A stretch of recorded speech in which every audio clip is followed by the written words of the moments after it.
কাঁহ পিতলৰ বাচন বৰ্তন সকলোৰে ঘৰত লেতেৰা হয় নহয় জানো? সেইদৰে মোৰো ঘৰত লেতেৰা হৈছিল আৰু মই কেনেদৰে চাফা কৰিলোঁ আজিৰ ভিডিঅ'টো তাকে আপোনালোকৰ লগত শ্বেয়াৰ কৰিব বিচাৰিছোঁ।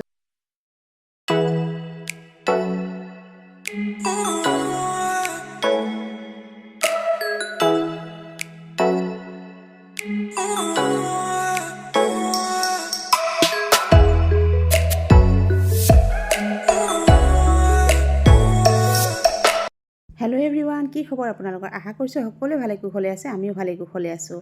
আৰু আজিৰ ভিডিঅ'টোত কাঁহৰ বাচন কেনেদৰে ঘৰতেই চাফা কৰিব পাৰি ঘৰৰ সামগ্ৰীয়ে তাকে দেখুৱাবলৈ বিচাৰিছোঁ। আহকচোন তেতিয়াহ'লে ভিডিঅ'টোলৈ আগবাঢ়োঁ। আৰু তাৰ বাবে লাগিব আমাক আটা। এখন প্লেট লৈ ল'ব, তাৰ ওপৰত আটাখিনি লৈ ল'ব আৰু তাৰপিছত ইয়াতে দিব হালধি। অকণমান বেছিকৈ দি দিব, যদি বহুত বাচন ধুব লগা আছে পৰিমাণটো বেছিকৈ লৈ ল'ব। আৰু তাৰপিছত দিব নিমখ। আৰু নিমখটো দি উঠাৰ পিছত ইয়াতে এয়া মই পৰিমাণটো অকণমান কমকৈ লৈছোঁ, মানুহৰ বেছি বাচন নাই মোৰ, সেইটো কাৰণে যদিহে বেছি বাচন থাকে তেতিয়াহ'লে পৰিমাণটো বেছিকৈ লৈ ল'ব। আৰু নেমু টেঙা অকণমান বেছিকৈ দি দিব, মোৰ বেছি নাছিলে সেইটো কাৰণে মই এইখিনি আছিলে এইখিনি দি দিলোঁ। আৰু আপোনালোকে যদি পাৰে অকণমান বেছিকৈ নেমুটো দিব, তেতিয়া বেছি চিকচিকীয়া হ'ব। আৰু এনেকৈ নেমুটো দি দিলোঁ। এনেকৈ নেমুতে আতি দিয়াৰ পিছত ইয়াৰ পিছত দি দিম ইয়াতে পানী, আৰু পানীৰে এইখিনি ধুনীয়াকৈ মিক্স কৰি ল'ব লাগিব। এয়া আৰু এতিয়া পানী দিম, পানীৰ সৈতে ধুনীয়াকৈ মিক্স কৰি লৈ পেলাই গোটেইখিনি মিক্স হৈ যাব লাগিব। ইয়াতে নিমখো আছে যিহেতুকে, আৰু ধুনীয়াকৈ মিক্স কৰি ল'ব লাগিব। এনেদৰে মিক্স কৰি ল'লোঁ।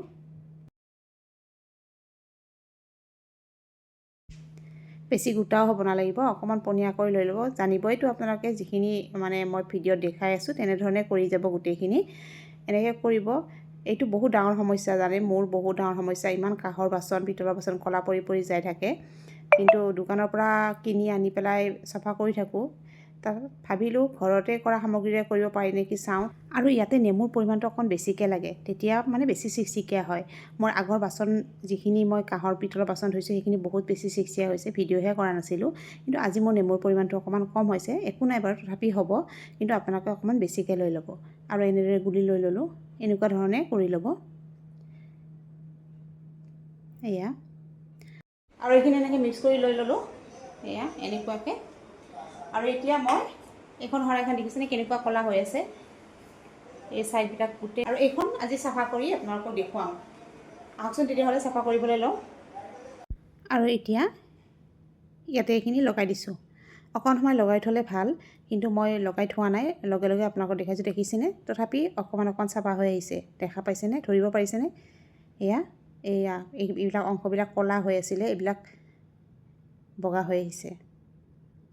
অকণমান সময় লগাই থ'লে কি ভাল, মানে বস্তুটো চাফা হোৱাত অকণমান সুবিধা হয়। আৰু মই লগাই থোৱা নাই, পটাপট কৰিছোঁ, তথাপি একো নাই, হৈ যাব। যিখিনি মানে প্ৰয়োজনীয় সেইখিনি চাফা হ'ব। আৰু মানে যিখিনি ক'লা হৈ থাকে তাতকৈ চাফা হৈ যাব, বহুত বেছি চাফা হৈ যাব। এয়া মাজে মাজে চাফা হৈ আহিছে, দেখিছেনে? এনেদৰে ধুনীয়াকৈ পিহি যাম। বেছি কষ্টও নহয় ইয়াতে, আৰু বেছি খৰচাও নহয়, যিহেতুকে ঘৰতে আছে গোটেইখিনি সামগ্ৰী, ঘৰত বনোৱা সামগ্ৰীয়ে কৰিব পাৰি।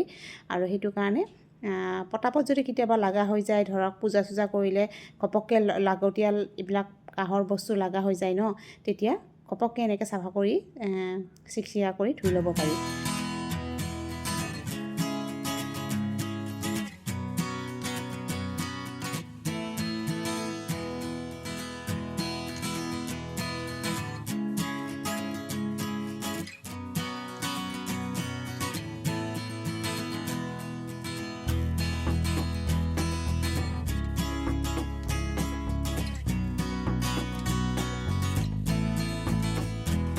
আৰু এতিয়া দেখিছেনে হৈ এইখন চিকচিকীয়া হৈয়ে গ'ল, আৰু এইবিলাকো লেতেৰা হৈ গ'ল। এতিয়া আপোনালোকক ধুই দেখুৱাওঁ ব'লক।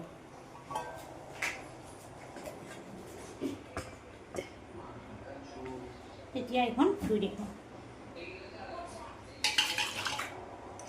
এয়া ওচৰত আমি দেখাইছোঁ, এয়া দেখিছেনে? ডাইৰেক্ট ধুই দেখাইছোঁ।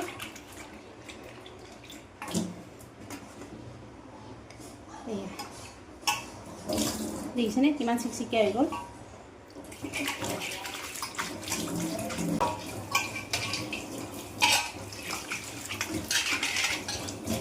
এয়া দেখিছে কিমানখিনি চিকচিকীয়া হৈ গ'ল।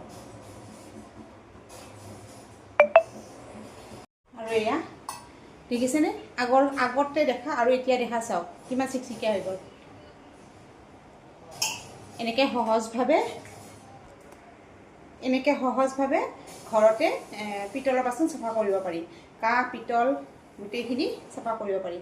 এয়া বহুতখিনি চাফা হৈ গ'ল আৰু বেছি সামগ্ৰীৰ প্ৰয়োজনো নাই। ইয়াতে অকল আছে আটা গুড়ি, নিমখ, হালধি আৰু নেমুৰ ৰস। এইখিনিৰে ধুনীয়াকৈ পিতলৰ বাচন আৰু কাঁহৰ বাচন চাফা কৰি ল'ব পাৰি। আৰু এতিয়া বানবাটিটো চাফা কৰিবলৈ লৈছোঁ। এইটো আচলতে ভিডিঅ' অকণমান স্কিপ হৈ গ'ল মোৰ, মানে আগতীয়াকৈ অকণমান লগাই থৈ দিছিলোঁ অলপ সময়ৰ কাৰণে, সেইখিনি স্কিপ হৈ গ'ল। আৰু এতিয়া পিহি দি আছোঁ, দেখিছেনে? বাহিৰটো চাফা কৰি আছোঁ, ভিতৰটো চাফা হৈয়ে গৈছে। এনেকৈ পিহি নতুনৰ দৰে হৈ গৈছে। এইটো কিন্তু নতুন নহয় দেই। এনেদৰে যে কাঁহৰ বাচন চাফা কৰিব পাৰি মই গম পোৱা নাছিলোঁ।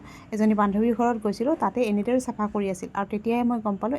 আৰু এনেদৰে কাঁহ পিতলৰ যিকোনো ধৰণৰ বাচন চাফা কৰি ল'ব পাৰি ঘৰুৱা সামগ্ৰীৰে। আৰু এই বাতিটো মোৰ আজি নহয় দেই, এইটো মোৰ 7-8 বছৰৰ পুৰণি বাতি হয়। কিমান লেতেৰা হৈ থাকিব আপোনালোকে নিজে ভাবক। ভিডিঅ'টো আগতে কৰা নহ'ল। নেক্সট টাইম বাৰু এনেকুৱা বানবাতি আকৌ আছে পুৰণাত, তাতে কৰি দেখুৱাম। এয়া দেখিছেনে ইমান ধুনীয়া চিকচিকীয়া হৈ গৈছে, কিন্তু আগতে প্ৰথম অৱস্থাত এনেকুৱা নাছিলে, ধোৱাৰ পিছতহে এনেকুৱা হৈছে। তেতিয়াহ'লে আজিৰ ভিডিঅ'টো ইয়াতে সামৰোঁ। আৰু ভিডিঅ'টো কেনেকুৱা লাগিল চাই জনাব বুলি আশা থাকিল।